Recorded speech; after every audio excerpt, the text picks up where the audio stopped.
اللهم صل على محمد وآل محمد۔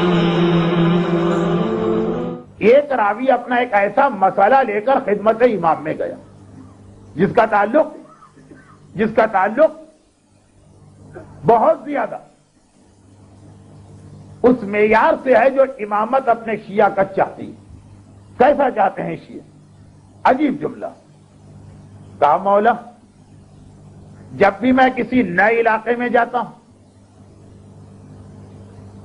اس امام کا جملہ ہے جس کا زمانہ تقیہ کے سخت ترین زمانے میں شامل سمجھا جاتا، اگرچہ ہم لوگوں کے ذہن میں یہ خیال نہیں، یاد رکھیے گا سخت ترین تقیہ ہمارے 7ویں امام کے زمانے میں بھی گزرا ہے کہ نام علی اور نام فاطمہ زبان پہ لانے سے گردنیں کٹتی۔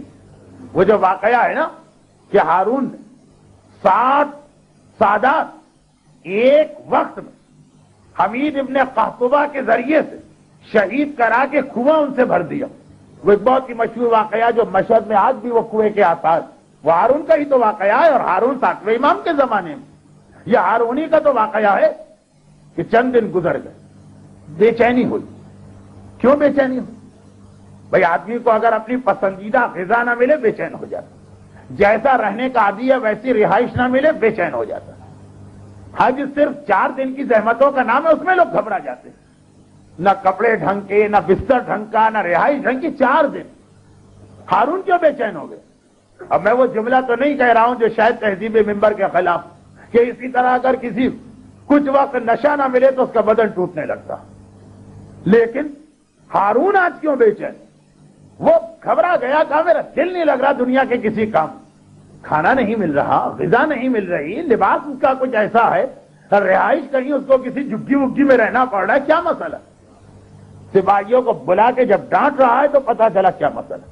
کہا اتنے دن ہو گئے کسی شیعہ کا کٹا ہوا سر میرے سامنے نہیں آیا، بے چین ہے، آرام نہیں مل رہا، نہ کھانے میں مزہ آ رہا، نہ نیند میں مزہ آ رہا، نہ رہنے میں مزہ آ رہا۔ یہ تو مزاج ہے ان لوگوں۔ سپاہیوں نے ہاتھ جوڑے کہ ہم کیا کریں، ڈھونڈ ڈھونڈ کے تھک گئے، پتا چلا کہ جتنے بھی شیعہ سب غائب ہو گئے۔ اس غائب ہو جانے کا نام شریعت کی زبان میں تقیہ، حکم آ گیا امام کا، کہا سب نظر ہی نہیں آ رہے، کہا میں سمجھ گیا یہ ان کے مدینے والے امام نے ان کو حکم دیا ہوگا۔ یہ جملہ ہارون کی زبان پہ 2 دفعہ آیا ہے، مدینے والا امام، پہلی مرتبہ آج، دوسری مرتبہ وہ اونٹ والے کا واقعہ جو شہید مطہری نے داستان راستان کے شروع میں لکھا۔ کم از کم آج کی مجلس میں گنجائش نہیں، شاید تزکیہ نفس میں آگے اس کی گنجائش پیدا ہو جائے، بات کو سمیٹو۔ کہا یہ ان کے مدینے والے امام نے حکم دیا ہو۔ سپاہیوں نے کہا بہرحال کچھ بھی ہم تو مجبور ہیں نا۔ کہا نہیں، ایک طریقہ مجھے بھی پتا، دیکھیے ہمارا دشمن ہماری رگ رگ سے واقف، بلکہ بعض اوقات ہمارے دین کو ہم سے زیادہ سمجھتا۔ اس نے کہا ایک طریقہ میں بتاتا ہوں، آپ تو سن بھی نہیں سکیں گے، اعتراض بھی آ جائے گا کہ ممبر پہ پڑھنے کی ضرورت کیا تھی، پتا تو چلے ہمارے بچوں کو کہ خون کے کس دریا سے پیر کر یہ شیعت آج یہاں تک پہنچی، ہمارے بزرگوں کے احسانات کیا ہیں، ہمارے علماء کی کوششیں کیا ہیں۔ ایک مرتبہ ہارون کہتا ہے کہ میں تمہیں ایک بات بتاتا ہوں، مجھے پتا ہے کہ یہ لوگ اپنا عقیدہ چھپا کے بیٹھ گئے، تقیہ، مگر کتنا ہی تقیہ کر لے مومن ایک جگہ پکڑا جائے گا، اور وہ یہ کہ بڑی بڑی سڑکوں اور بازاروں میں زمین پر فاطمہ زہرا کا نام لکھ دو، اور جب لوگ گزر رہے ہیں تم دیکھو کہ کون ایسا ہے کہ چلتے چلتے ذرا سا اس کے پیر میں لغزش پیدا ہوئی اور ذرا سا وہ رکا۔ حکم امام آ رہا ہے کہ اس وقت اپنی جان بچاؤ، ہمیں اپنے ماننے والوں کی جان زیادہ پسند ہے، چلے جاؤ یہاں سے۔ مگر چلے جاؤ کا حکم اپنی جگہ، نام لکھا ہو، آپ پڑھ بھی رہے ہو، پیر ایک مرتبہ ٹھٹکیں گے کہ نہیں؟ کا بس یہ طریقہ، یہ اس جگہ آ کے پکڑا جائے گا، ہر چیز یہ برداشت کر سکتا۔ شہزادی کے نام کی توہین، حکم امام سے اگر یہ جسارت کر بھی بیٹھے تو پیروں کا انداز ہی کچھ اور ہوگا۔ یہ ہے وہ ہارون۔ 2 دن اگر کسی مومن کا کٹا سر نہ آئے تو اس کی راتوں کی نیند اڑ جاتی، جیسے نشہ کرنے والے کو نشہ نہ ملے تو اس کی حالت ہوتی ہے۔ اتنا ظالم 7واں امام پوری زندگی نہ صحیح، ایک بڑا حصہ سخت ترین تقیہ میں گزرا، اور راوی کہتا ہے مولا جب کسی نئے علاقے میں جاتا ہوں ایک تمنا تو ہوتی ہے نا کہ اپنے کسی ماننے والے ہم عقیدہ سے ملوں. جیسے آپ میں سے کسی کو اگر دنیا میں جانے کا موقع ملے تو آپ جیسے ہی وہاں پہنچیں گے ایک سوال کریں گے کہ یہاں اپنی کوئی مسجد، اپنا کوئی امام باڑہ، اپنی کوئی مجلس ہوتی ہے کہ نہیں ہوتی. اب یہ راوی کا سوال بالکل جینین سوال ہے عقل کے مطابق. امام نے کہا کہ میں تمہیں ایک طریقہ بتاتا ہوں، اور راوی کہہ رہا مولا دوسری طرف یہ بھی ڈر کہ یہ سوال پوچھنے چلا کہیں ایسا نہ ہو دشمنان اہل بیت کی بستی اور مارا جاؤ. مجھے مرنے میں اعتراض نہیں ہے لیکن آپ کہتے ہیں کہ ایسی موت حرام ہے. امام نے کہا ایک طریقہ بتاتا ہوں، ایسا کرو یہ جب بھی کسی نئے علاقے میں داخل ہو وہاں جا کے یہ پوچھنا شروع کر دو کہ اس علاقے کا سب سے نیک، مقدس، پاک اور پاکیزہ انسان کون تھا. اکثریت جس کا نام لے اس کے بعد چلے جا. ایک آدمی کو جج کرنا اور پہچاننا آسان اور اس سے باتیں کر کے اندازہ لگاؤ. اگر وہ ہمارا ماننے والا نہ محسوس ہوا تو بات مسئلہ حل، اسی سے ساری باتیں پوچھ لینا. اور اگر تم نے دیکھا کہ اس علاقے کا سب سے نیک اور پاکیزہ انسان وہ ہمارا ماننے والا نہیں تو یہ یقین کر لینا کہ اس پورے شہر میں ہمارا کوئی شیعہ نہیں ہے، کیونکہ اگر 2 لاکھ کی بستی میں بھی ہمارا شیعہ بیٹھتا تو نیکی میں، تقوی میں، پرہیزگاری میں اور نفس کی پاکیزگی میں اس سے آگے کوئی نہیں نکل سکتا. 2 لاکھ کی بستی میں بھی، یہ امام نے اس زمانے کے اعتبار سے کہا 2 لاکھ بہت بڑی بات تھی. پورے ملک کی آبادی 2 لاکھ نہیں ہوتی. کہا وہاں پاکیزگی نفس اور پرہیزگاری میں ہمارے شیعہ سے آگے کوئی نہیں نکل سکتا. ایک معیار امام بتا رہے ہیں، اور وہ امام کے جن کی ولادت کی آج تاریخ کیا 2 لاکھ بہت بڑی بات ہے. 50 کے درمیان بیٹھ کر بھی پوری شیعت کی بات ہو رہی ہے. ورنہ تو اتنے نیک لوگ کہ میں اکثر کہتا ہوں کہ اتنے گناہوں کو دیکھتا ہوں تو خیال آتا ہے کہ دنیا کو دھنس جانا چاہیے. یہ چند نیک لوگ ہیں کہ جن کی نیکی اور دعا چلا رہی ہے اس نظام کائنات کو، اس نظام دنیا کو. مگر کیا ہر شیعہ پرہیزگاری کے اس معیار پہ، پاکیزگی نفس کے اس معیار پہ اپنے آپ کو پورا دیکھ رہا ہے؟ جی نہیں. یہ 7ویں امام کی خواہش میں نے آپ تک پہنچائی، لیکن ایک اس میں بڑا مسئلہ یہ آتا لا علمی اور جہالت. یعنی واقعا میں ایسے لوگوں کو جانتا ہوں جو دل سے اتنے اچھے کہ تقلید کا مسئلہ بتایا گیا ساری زندگی تقلید نہ کرنے والا سیکنڈوں میں اس نے تقلید کر دی. ایک تو وہ لوگ ہیں جو آج بھی بحث کریں گے لیکن مان لینا دلیل اس بات کی ہے کہ نفس اس کا ٹھیک، تو پھر اتنے عرصے سے تقلید کیوں نہیں کر رہے؟ پتا چلا کہ لا علم. اور کتنے ہی ہمارے مقدس بزرگ دنیا سے ایسے چلے گئے کہ تقوی اور پرہیزگاری میں آج بھی ان کے تقدس کی قسمیں اٹھائی جا سکتی ہیں، لیکن مسئلہ نہیں معلوم تھا اس لیے بہرحال ایک غلطی تھی اور یہ دنیا سے رخصت ہوئی. خمس، مسئلہ خمس جن کو نہیں ماننا، جو دولت کے اسیر ہیں، جو درہم و دینار کی اہمیت حق فاطمہ سے بھی زیادہ سمجھتے، ان سے بات نہیں ہو رہی. لیکن ایسی نیک فطرت ہے اور ایسی پاکیزہ روحیں ہمارے معاشرے میں ہیں کہ مسئلہ خمس سنتے ہیں اہمیت کے ساتھ کہ اس کا شہزادی سے کیا تعلق، تو اتنے بے چین ہو جاتے ہیں کہ گھر جانے کا انتظار بھی نہیں کرتے اور فوری طور پہ خمس دینے کو تیار ہو جاتے ہیں. بھئی جب یہ اتنا ہی نیک اور اتنا جلدی اس حکم کی پابندی کرنے والا تو 50 سال یہ کہا اس وقت حق زہرا کو غصب کر کے کیوں بیٹھا؟ نہیں، غصب کی نیت ہی نہیں، پتہ ہی نہیں تھا. اگر اتنی جلد بازی ایک غلطی کے بعد دوسری غلطی کرا دیتی ہے، یعنی بعض لوگ آسمان سے گرتے ہیں تو زمین پہ نہیں پہنچتے، کھجور میں اٹک جاتے ہیں، اور بعض لوگ چولہے سے نکلتے ہیں تو کڑھائی میں گر جاتے ہیں. یہ بھی غلط. یہ ایک طریقہ ہے نا، خمس ہر کس و ناقص کو نہیں دیا جا سکتا. چاہے آپ کتنے ہی تڑپ رہیں، آپ پہ یہ برداشت بھی نہ ہو رہا ہو کہ حق زہرا کے 5 درہم میں اپنی گردن پہ لے کے دنیا سے کیسے جاؤں، دے دو. مجھے تو اکثر تجربہ ہوتا، خمس کی مجلس پڑی، ممبر سے آئے ایک صاحب نے کہا یہ خمس. ارے خمس ہے، حق زہرا ہے، وہاں پہنچائیے جو خمس کا طریقہ. یہ کیا کہ جو آپ کو نظر آیا آپ نے کہا یہ خمس لے لی؟ نہیں، ایک طریقہ کار. مگر اب تک خمس نہیں دیا، وہ بھی اس لیے کہ نفس پاک تھا مگر لا علمی، اور اب ایسا خمس دے رہے ہیں یہاں بھی غلطی ہو رہی ہے اس لیے کہ نفس پاک ہے مگر لا علمی. تو لا علمی وہ چیز ہوتی ہے کہ ایک غلطی سے نکال کے آدمی کو دوسری غلطی میں لے جاتی. چنانچہ اسی حوالے سے ایک گزارش کرنا، اور وہ یہ کہ یہی لا علم، بہت اہم ایک نقطہ آپ کے سامنے آدھا آج پیش کر رہا ہوں، اصل کل آئے، یہی لا علمی نتیجہ بنتی کہ آدمی تقدس اور تقوی اختیار کرنے جاتا اور جگہ جگہ ٹھوکرے کھاتا۔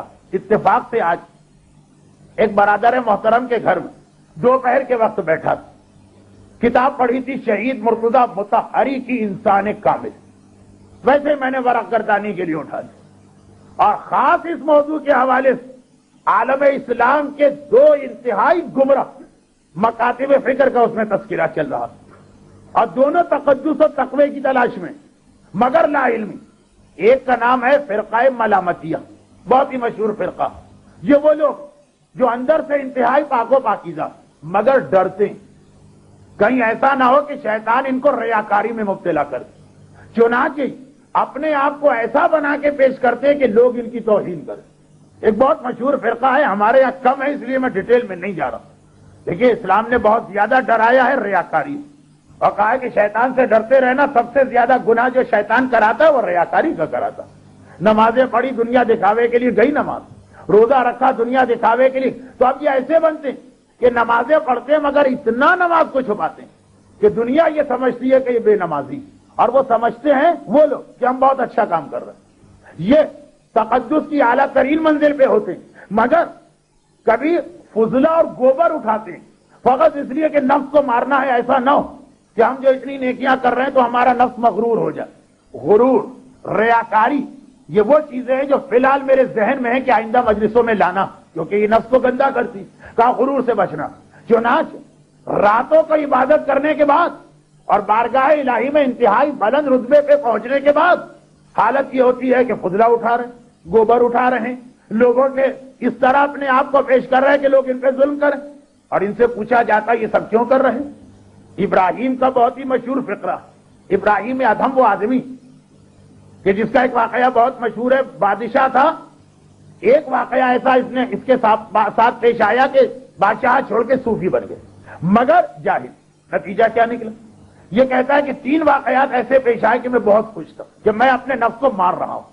ایک مرتبہ میں مسجد میں آرام کر رہا تھا، مسجد کے متولی آئے، چاروں طرف دیکھا، کہا کہ یہ کچرا کیا پڑا ہے میرے بارے میں کا، اور اٹھا کے ٹھوکرے مار مار کے مجھے نکال دیا۔ میں بڑا خوش ہوا کہ اچھا ہے میرے نفس کو اور مار پڑے، دنیا ذلیل سمجھے تاکہ میں مغرور نہ ہونے پاؤں۔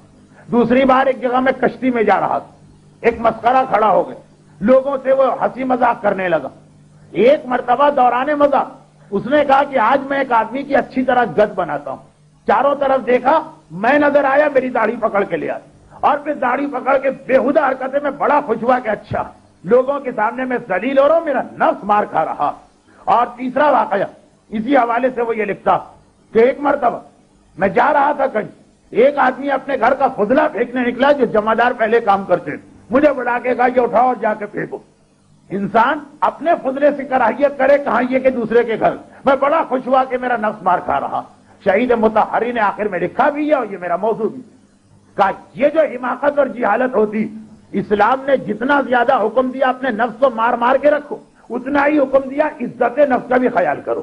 مومن کو حق نہیں ہے کہ اپنی توہین اور تذلیل اپنے ہاتھوں سے کروائے، وہ الگ چیز ہے، یہ الگ چیز ہے، یہ جہالت کا نتیجہ کہ جی اگر کسی نے کہا فضلہ اٹھا، ہم خوش ہو گئے کہ غرور مر رہا، اگر کسی نے ٹھوکرے مار کے نکالی، ہم نے کہا چاہے نفس کو موت آ رہی ہے۔ نہیں، عزت نفس بھی اسلام ہی کا مسئلہ ہے، تزکیہ نفس بھی اسلام ہی کا مسئلہ۔ اب کیسے ان دونوں کو بیلنس کیا جائے، یہ بہت اہم سوال، لیکن وہی علم کے ذریعے فرماتے ہیں شہید مطہری۔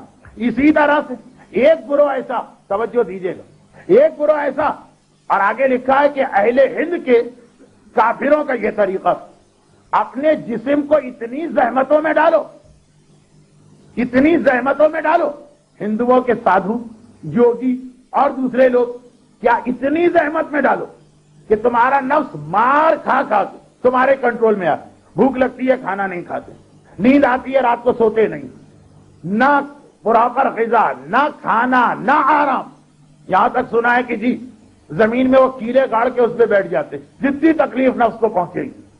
شہید مطہری انسان کامل نامی کتاب میں لکھتے، اتفاقاً آج مجھے ایک جگہ پڑھنے کا موقع ملا، فرماتے یہ جہالت کی دوسری شکل، یہ نفس کشی نہیں ہے، یہ تزکیہ نفس نہیں ہے۔ پیغمبر کی حدیث، آدمی نے کہا اللہ کے رسول، میں ہر رات کو جاگ کے نماز پڑھتا ہوں. کہا تو غلط کرتا, تیرے بدن کا بھی تجھ پہ حق ہے, تیرے نفس کا بھی تجھ پہ حق ہے. نفس کو پاک کرنا ہے, نفس کا گلا گھٹ کے پھینک نہیں دینا. چنانچہ ہمارے یہاں تقدس کی مثال, فلاں صاحب بڑے مقدس, اس چیز کو ہاتھ بھی نہیں لگا سکتے جس میں نجاست کا ہلکا سا شائبہ آ جائے. یہ کون سا تقدس؟ ایک چھوٹا سا واقعہ, چھوٹا میں اس لیے کہہ رہا ہوں کہ میں اسے مختصر کر رہا ہوں. واقعہ 40 منٹ کا, 3 سال پہلے اس ممبر پہ پڑھا, نہیں 4 سال پہلے, لیکن 4 سال پہلے والی بات یوں تو یاد نہیں رہتی ہے, واقعات یاد رہتے ہیں. میں اشارہ کروں, بہت مختصر کر دیتا ہوں تاکہ پیغام پھر آپ کے سامنے آ جائے. اصل موضوع تزکیہ نفس جاہل کے بس کی بات نہیں. وہ تزکیہ نفس کرنے جائے گا, جہالت کی وجہ سے دھونے سے بلی نہ مرے گی تو کم از کم نچوڑنے سے تو مر جائے گی. یہ حالت ہوتی. بہلول کا بہت گہرا ربط ہے آج کے دن. بہلول کس امام کے صحابی ہیں؟ انہی امام کے صحابی ہیں جن کا آج تذکرہ ہو رہا. یہ دوسری بات ہے کہ پروردگار نے ان کو اتنی طولانی عمر عطا کی کہ 11ویں امام کا بھی واقعہ ان کے حوالے سے آتا کہ جب وہ سامرا کی گلی سے گزر رہے تو دیکھا کہ ایک بچہ پریشانی کے عالم میں کھڑا اور گھبرا کے پوچھا کہ صاحبزادے کیا دوسرے بچے کھیل رہے, آپ نہیں کھیل رہے, کیا آپ کے پاس کھیلنے کی چیز نہیں ہے تو لا کے دے دو.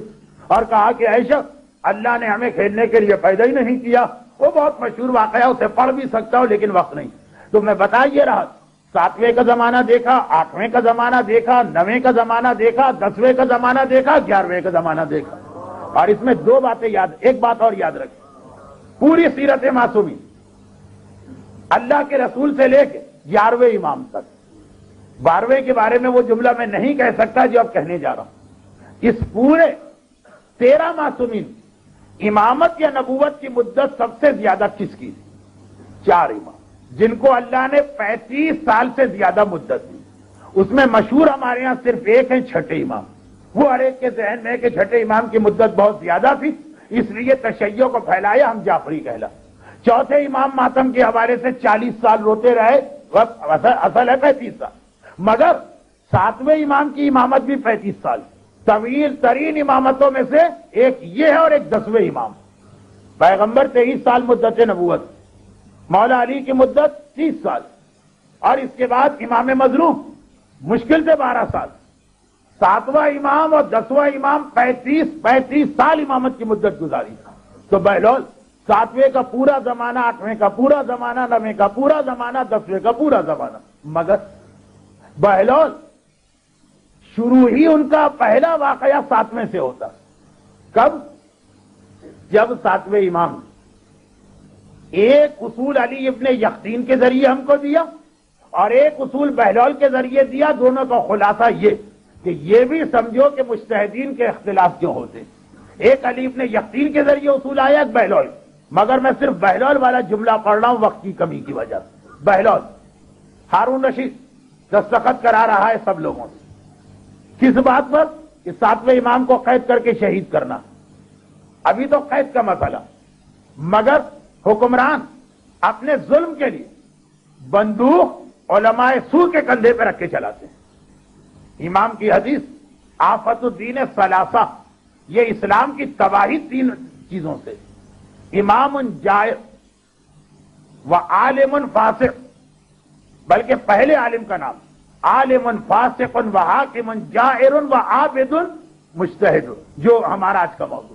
صاحب وہ عبادت کرنے والا جو بہت کوشش کرتا ہے عبادت میں, اسلام کی تباہی قرار دیا. عابد جاہل, جاہل عبادت کرنے والا. حاکم جائر, ظالم حاکم. اور عالم فاسق, عالم اگر فاسق ہو جائے. آفت الدین کا, دین کی سب سے بڑی آفت یہی ہے, تباہی یہ. اور پھر ایک منطقی ترتیب آ گئی. کیوں؟ دیکھیے, جب عوام الناس جاہل ہوں تو ظالم حکمران کو مسلط ہونے کا موقع ملے گا. وہ لوگ یہ نہیں دیکھیں گے کہ یہ اسلام کی جڑیں کاٹ رہا, صرف وہ 2-4 اچھے کام کر دے, لوگ خوش ہو جائیں. میں اس کی مثال بھی دے سکتا ہوں لیکن آج نہیں دے رہا, بعد میں دوں گا, اور یہاں کے اشرے میں نہیں. اور ظالم حکمران, ظلم کا موقع اسے کیوں ملتا؟ جب اسے فاسق علماء کی سپورٹ ملتی ہے. جب تک کہ اس کے بعد کسی عالم کا فتویٰ نہ ہو اس وقت تک اسے ہمت بھی نہیں ہوتی ظلم کرنے. آج کے تو کیا ظالم ہوں گے, یزید جیسے کی ہمت نہیں ہے جب تک کہ قاضی شرح کا سرٹیفکیٹ ساتھ میں اس کو نہیں مل رہا. تو سب سے بدترین خرابی ہوتی ہے فاسق و فاجر عالم. مگر امام فرماتے کہ فاسق و فاجر عالموں کو اتنی ہمت پڑتی اس لیے کہ انہیں پتا ہے کہ عام مومنین جاہل، بس ان کے سامنے جو بات بھی پیش کر عالم ہے اس حوالے سے آمنا صدقنا کہہ کے چلے جائیں، بلکہ الٹی بات ہوتی۔ فاسق عالم کا احترام ہوتا ہے، کوئی صحیح بات کہنے لگے تو لوگ اس کی برائی شروع کر دیتے ہیں۔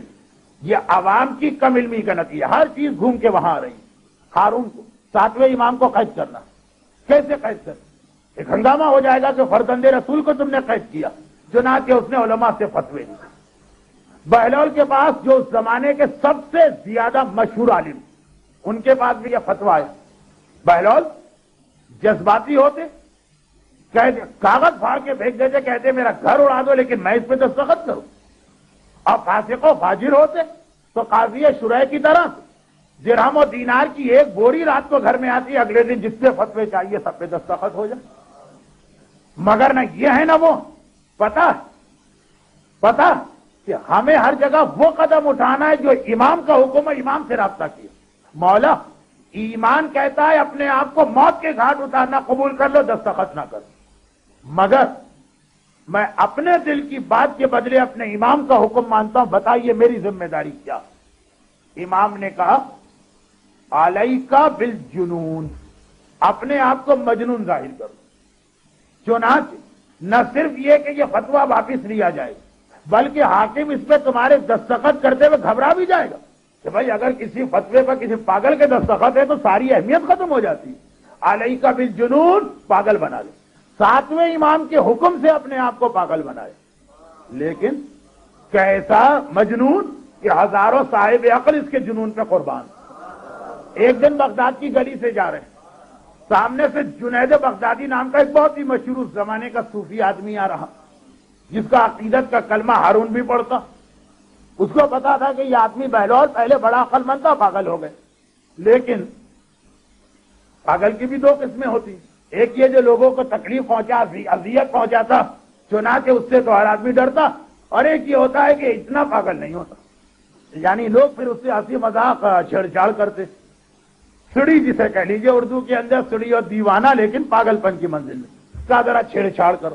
بہلول کے واقعات آلریڈی اتنے مشہور تھے کہ لوگوں کو ویسے ہی چسکا لگتا تھا بہلول سے ہنسی مذاق کرنے کی۔ چنانچہ کہا بہلول ہم نے سنا ہے کہ تم بہت بڑے عالم ہو، یہ خود ایک انچرے بازی، اب یہ الفاظ کا ترجمہ انگریزی میں کیسے کروں، یہ خود ایک قسم کی انچرے بازی، پاگل آدمی سے کہہ رہے ہم نے سنا تم بہت بڑے عالم، تو ذرا یہ بتاؤ کہ اسلام میں کھانے کا کیا حکم؟ نہیں، یہ میں الٹا کہے گا، میں تمہاری شاگردی اختیار کرنا چاہتا ہوں۔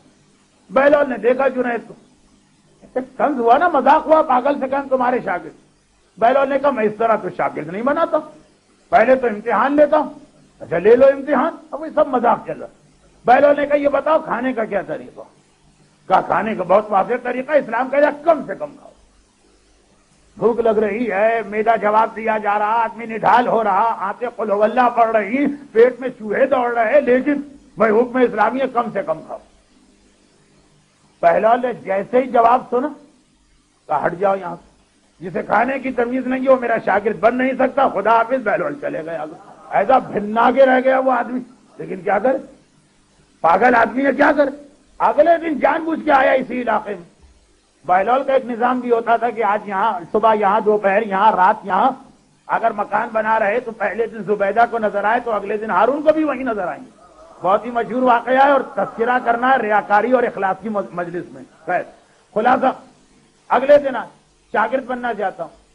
بہلول نے کہا ایسے تو نہیں بناتا ہوں شاگرد، پہلے تو امتحان پاس کرنا ہو، پوچھو کیا پوچھنا؟ کہا پوچھنا یہ بہلول کا سوال کہ اسلام میں نیند کے بارے میں کیا حکم؟ بہت واضح ہے، حدیث رسول ہے کہ مومن کم سے کم سوتا۔ کہا پرے ہٹ جاؤ، جسے سونے کی تمیز نہیں ہو میرا شاگرد نہیں بن سکتا، خدا حافظ، آگے بڑھ جاؤ۔ اب تو اور زیادہ بقول عوام کے مغز پھر گیا جنید کو کہ یہ کیا بات ہو رہی ہے، اتنے بڑے مجمع میں میری توہین۔ تیسرے دن پھر آئے، کہا شاگرد بنا لو۔ بہلول نے کہا ایسے نہیں بناتا، امتحان دینا۔ اچھا بتاؤ، لے لو امتحان۔ کہا یہ بتاؤ کہ اسلام میں بولنے کا کیا حکم؟ کہا پیغمبر کی حدیث ہے کہ مومن کم سے کم بولتا۔ کہا بھاگو یہاں سے، جو بولنا بھی نہ جانتا ہو میرا شاگرد کیا بنے گا؟ اب جنید بھاگے نہیں، ہارون کے پاس گئے۔ اے خلیفۃ المسلمین، مجمع عام کے اندر پیغمبر کی 3 حدیثوں کی توہین کی گئی. رسول نے کہا بہلول کا پیغام میں ایک جملہ کہہ دوں، جنید کے لیے کم تھا، آپ کے لیے زیادہ ہے. یہ آپ کے لیے زیادہ ہے.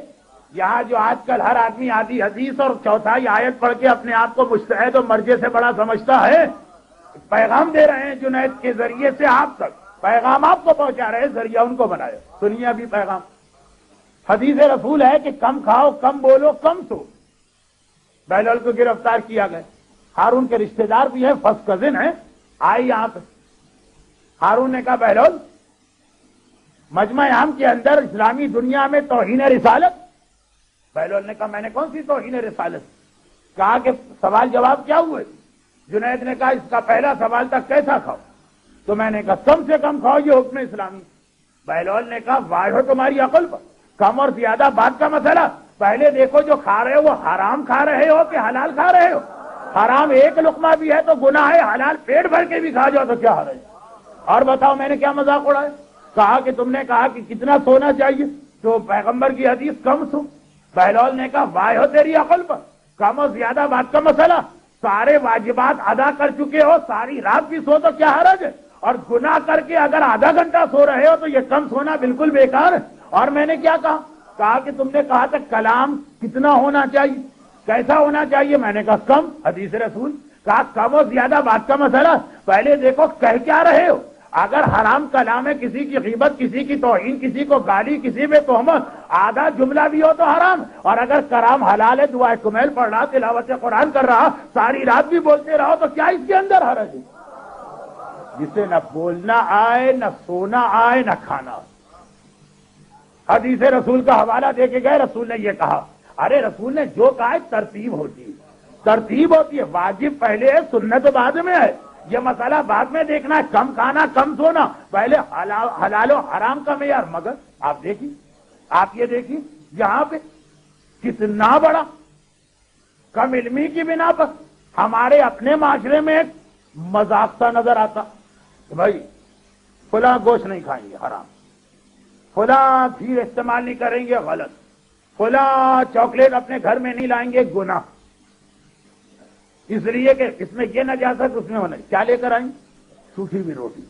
اگر یہ سوکھی بھی روٹی اس پیسے سے آ رہی ہے جس سے خمس نہ نکلا، یہ گناہ اس سے بڑا گناہ. اور جبکہ وہ گناہ بھی نہیں، مسائل نہ جاننے کی بنا پر. میں 20 سال، یہ جملہ مجھے عام حالت میں نہیں کہنا ہے، ذرا سا اس کے اندر تکبر کا پہلو ہے، لیکن اس لیے کہنا ہے کہ لوگ یہ نہ سمجھیں کہ جی مولانا کو پتا کیا، ایک آدھ چکر لگا لیا تو وہ اپنے آپ کو ایکسپرٹ سمجھنے لگے شارجہ اور دبئی کا. 20 سال میں ایک دفعہ تو یقیناً کبھی 2 اور کبھی 3 مرتبہ مہینے مہینے تک قیام کر کے یہاں سے گیا ہوں. اور ہر دفعہ جب آتا ہوں مومنین کرام سے الگ اور مومنات سے الگ سوال و جواب کے 2 سے 3 گھنٹے کے سیشن ہوتے ہیں. اور آج 1 سال کی بات نہیں ہے، 20 سال ہو گئے.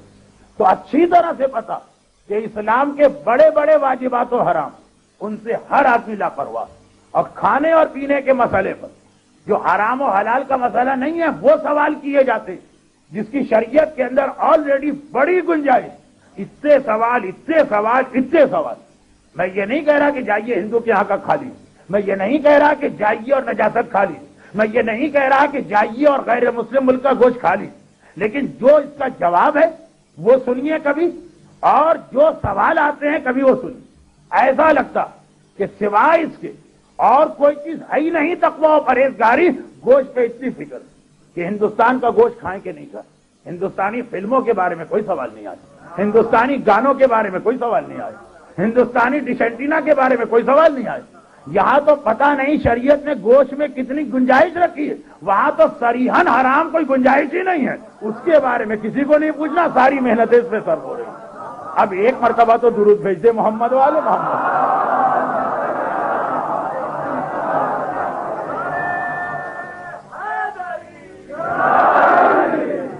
مسئلے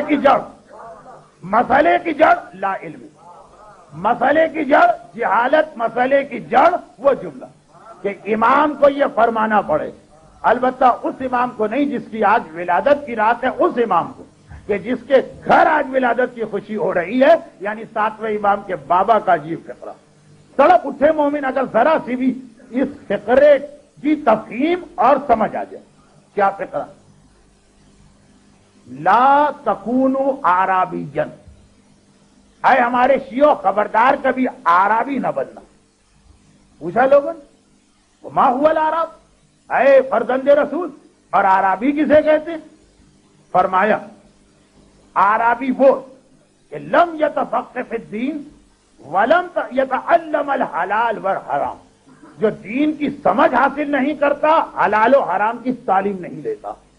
پورے سال کتنے لوگوں نے روزانہ گھر میں ایک صفحہ توضیح کا پڑھ پڑھ کے کتاب ختم کی. اب یہ اگلا جملہ سنی جو میں نے کہا نا، ایک لفظ اگر آپ کی سمجھ میں آ گیا تو آپ تڑپ جائیں گے. ابھی تک کے جملے تو آپ کو لگیں گے یہ تو کٹ ملائیت، آ گئے نا گھوم کے وہیں تحفۃ العوام اور توضیح پڑھ کے حلال حرام کے مسئلے سیکھ. اگلا جملہ اور کتنا تڑپا دینے والا جملہ، لوددت ان اصحابی ضربت علی رؤوسہم الاسبار الاسیاء لیتفقہوا فی الحلال والحرام. اس کے بعد بھی مومن بیٹھا رہے. فرماتے ہیں لوددت، مجھے مودت ہے اس بات سے، اے صاحبان ایمان آپ مودت کرتے ہیں اہل بیت سے، ذرا یہ دیکھیے اہل بیت کس سے مودت کرتے ہیں. لفظ مودت ہی معاملہ ہے، محبت نہیں لائے. یہ پتا ہے کہ مودت کے نام پہ مومن اپنی جان اور اپنی اولاد قربان کر دے. کہا مودت سنو، لوددت، مجھے مودت ہے. دوست کا دوست پیارا ہوتا ہے نا، ہمیں اہل بیت سے مودت ہے تو اہل بیت جس سے مودت کرے. میں نے وہ بھونڈا جملہ نہیں کہا اس لیے کہ شب جمعہ کہ جی وہ لیلا کی گلی کا تو کتا بھی پیارا ہوتا، لیکن حقیقت یہی کہ جس سے محبت کی جائے پھر جو جس سے وہ محبوب مودت کرے ہمیں بھی وہ چیز پسند آتی. اب ہم اہل بیت سے اگر مودت کرتے تو اس جملے پہ ہم کبھی سرسری نہیں گزر سکتے کہ امام کہیں اور مجھے مودت کہ ان اصحاب، میرے اصحاب ان کے سروں پر کوڑے مارے جائیں. امام فرما رہے. اب مودت کا لفظ کہہ رہے، مجمع چوکا امام اپنے شیعوں کے سر پہ کوڑے. وجہ امام نے بتائی لیتفقہوا فی الحلال والحرام، تاکہ یہ کوڑے کھا کر صحیح حلال و حرام تو سیکھیں. ایک فارمولہ سن لیجئے، اسی فارمولے کی دوسری شق تزکیہ نفس کے حوالے سے 7ویں امام کا واقعہ بیان کر کے مسائل وہ بالکل آخری مرحلے آ گئے. لیکن ایک فارمولہ سن لیجیے. فارمولہ کیا؟ پیغمبر سے لے کے 11ویں امام کی ایسی حدیثیں جمع کریں. کاش کوئی مرد مومن کھڑا بھی ہو جائے اس کام کے لیے جس کے اندر کسی امام نے لفظ کاش کہا ہو. کاش ایسا ہو جائے، کاش یہ ہو جائے، کاش فلاں عمل ہو جائے. جیسے آپ نے یہاں سن فرماتے ہیں کہ مجھے مودت ہے کہ اصحاب کے سر پہ کوڑے مارے جائیں تاکہ یہ حلال و حرام تھی. یعنی کاش میرے اصحاب حلال و حرام تھی. پیغمبر کی بھی ایک حدیث سنا دو، صحیح مسلم کی حدیث، اور ہماری کتابوں میں تو سب. کیا حدیث؟ کاش مجھے اتنا موقع مل جائے کہ میں خانہ کعبہ کو توڑ کر، لفظ حدیث کا ہے صحیح مسلم، لن ہدمتو، منہدم کر کے پیغمبر خانہ کعبہ توڑنے کی بات کر رہے ہیں. کاش مجھے اتنا موقع مل جائے کہ میں خانہ کعبہ کو توڑ کر اسی نقشے پر بناؤں جس سے میرے دادا ابراہیم نے بنایا. آج خانہ کعبہ اس طرح نہیں. پیغمبر نے اور حضرت عائشہ سے کہا کاش مجھے یہ موقع مل جائے. اور حدیث ہماری تو ہر کتاب میں ہے لیکن صحیح مسلم میں بھی. کاش. امام نے کہا کاش. ہم نے کہا لیکن امام کے کہنے سے ہم نے کیا کہا؟ یا لیتنی کنت معکم، کاش میں آپ لوگوں کے ساتھ ہوتا. جتنے بھی کاش ہیں، رسول سے لے کے شہزادی تک، شہزادی سے لے کے مولا علی تک، وہاں سے لے کے 11ویں تک، وہاں سے لے کے مخلص مومن تک، جتنے بھی کاش ہیں، فارمولہ سنیے، یہ سارے کاش اللہ نے ذمہ داری قرار دی ہمارے زمانے کے امام کی کہ تمہارا کام یہ ہے کہ ظاہر ہونے کے بعد ان تمام حجت خدا کے کاش کو تمہیں پورا کرنا. دیکھیے بہت بڑی بات ہے جو میں نے بزرگ علماء سے سن کے آپ تک پہنچائی. ایسی بات نہیں ہے کہ مجمع ایسا ٹھس بیٹھا رہے. بیٹھا رہے، میرا کیا جاتا ہے، لیکن میں تو مجمع کے فائدے کے لیے کہہ رہا ہوں۔ اللہ کے رسول سے لے کے 11ویں امام تک جس نے کسی بارے میں کہا کاش یہ کام ہو جائے، امام زمانہ کا ایک فریضہ یہ کہ اپنے بزرگوں کے سارے کاش پورے کریں۔ یہی وجہ خانہ کعبہ توڑ کے نیا کعبہ بنائیں گے امام زمانہ، کیونکہ پیغمبر نے کہا کہ ایسا ہو۔ یہی وجہ کہ جب یہ جملہ آیا کاش کربلا کے قاتلوں سے انتقام لیا جائے، امام زمانہ یہ انتقام لے گی۔ اور یہی وجہ ہے جب چھٹے امام نے کہا کاش میرے شیعہ حلال و حرام کا علم حاصل کرے، تو یہ حدیث آ گئی کہ امام کے ظہور کے بعد جس نوجوان نے 20 سال کا ہو کر بھی حلال حرام کا علم حاصل نہ کیا، امام اسے قتل کرے گا، کیونکہ چھٹا امام کہہ گیا کاش یہ لوگ سیکھیں۔ لوگ کہتے ہیں جی امام آتے ہی مہلت دیں گے کہ نہیں دیں گے، کتنی مہلت چاہیے؟ چھٹے امام نے یہ ارشاد فرمایا جو 148 ہجری میں دنیا سے رخصت ہوئی، 148 ہجری سے 1421 ہجری تک ابھی بھی تم نے اس پر عمل نہ کیا، اب مزید کتنی مہلت چاہیے؟ امام کتنی مہلت دے؟ تو ایک جتنی حدیثیں آپ آئندہ پڑھیں جہاں کوئی امام لفظ کاش کہے، خود ہی سمجھ لیجئے کہ یہ کام زمانے کا امام ضرور آ کے پورا کرے گا۔ اور یہ کاش امام نے اپنے لیے نہیں کہا، ہمارے فائدے کے لیے کہا۔ کیا ہمارا فائدہ؟ سنیے، ہمارا امام آ گیا ذرا سرت تزکیہ نفس، ہمارا امام ظاہر نہیں ہو رہا، ہم رو بھی رہیں، ہم تڑپ بھی رہیں، ہم گلگلا بھی رہیں، ہم دعا مانگ بھی رہیں، ہمیں اپنے امام سے محبت بھی ہے، ہم ان کا تذکرہ سننے کے متمنی بھی ہیں، ہم ان کے لشکر کا سپاہی بھی بننا چاہتے ہیں، ہر طرح سے ہماری محبت کامل ہے۔